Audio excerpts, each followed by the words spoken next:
பத்திரகாளி காப்பாற்றினா கடைசி நேரத்தில் கையை பிடிச்சி தூக்கிடுவா. அந்த அம்மா வந்து சாமி பயங்கர டென்ஷன் பார்ட்டி சாமி. கோபம் எங்கே அதிகமாக வருகிறதோ அந்த இடத்தில் குணம் அதிகமாக இருக்கும்.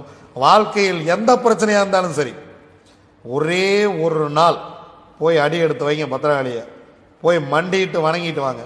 நீங்கள் நினைக்கிறத விட அந்த அம்மா உங்க கூட வரும். எந்திரிச்சு கூடையே வந்து உங்கள் கூடவே இருந்து உங்களுக்கு என்ன வேணுமோ அதை செஞ்சு கொடுக்கும். ஆனால் என்னென்னா நீங்கள் நேர்மையாக இருக்கணும். அது ஒன்று தான். உங்கள் பக்கம் தவறு இருந்துச்சு, அந்த அம்மா நீங்கள்லாம் பார்க்காது, நான்லாம் பார்க்காது, எவனும் பார்க்காது, சிவனும் பார்க்காது, தூக்கிறோம். அந்த அம்மா சாதாரணப்பட்ட ஆள்லாம் கிடையாது. சிவபெருமானியே என்னன்னு கேட்டால் ஒரே ஆள் பத்திரகாளி மட்டுமே. கடைசியாக டெட்டன்ட் அந்த அம்மா தான் சாமி.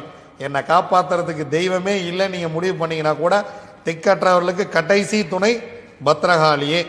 நீங்கள் பத்திரகாளியை வணங்கிட்டு இருக்கிறவங்களுக்குலாம் தெரியும் அந்த அம்மா எப்படி வரும், எப்போ வரும் அப்படிங்கிற விஷயம். நீங்கள் பெருசாக போய் Download ShareChat.